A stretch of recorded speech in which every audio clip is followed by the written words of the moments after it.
مقبوضہ کشمیر میں بھارتی مظالم کے خلاف گورنمنٹ زمیندار کالج کے طلباء کی احتجاجی ریلی۔ ڈپٹی کمشنر ڈاکٹر خرم شہزاد، پرنسپل غلام عباس نے ریلی کی قیادت کی۔ ریلی کے شرکا کے بھارتی حکومت کے خلاف زبردست نعرے بازی، طلباء کا کشمیریوں سے محبت کا جذبہ قابل تحسین ہے۔ ڈپٹی کمشنر نے کہا، آپ سب کو پتا ہے کہ ہم یہاں پہ کیوں اکٹھے ہوئے ہیں۔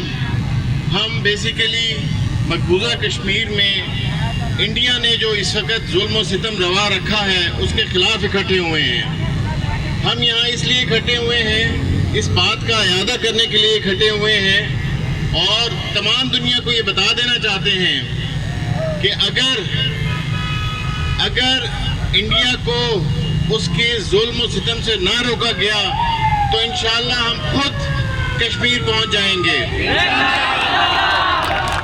آپ کو پتا ہے آج ہمارے پرائم منسٹر عمران خان صاحب مظفر آباد جا رہے ہیں۔ آپ میں سے کون کون جانے کے لیے تیار ہیں؟ ہاتھ کھڑا کریں، ہاتھ کھڑا کریں۔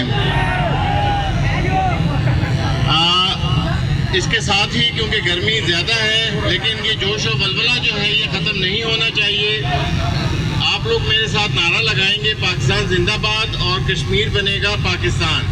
پاکستان پاکستان پاکستان کشمیر بنے گا۔ وہ وقت دور نہیں جب کشمیر پاکستان کا حصہ بنے گا۔ وزیر اعظم عمران خان آج مظفر آباد میں کشمیریوں کی آواز بنیں گے۔ رپورٹ جہانزیب اکرم، جذبہ نیوز، کچھ امیگریشن اور تارکین وطن کی خبروں سے باخبر رہنے کے لیے ہمارا YouTube چینل سبسکرائب کریں اور بیل آئیکن کو کلک کریں۔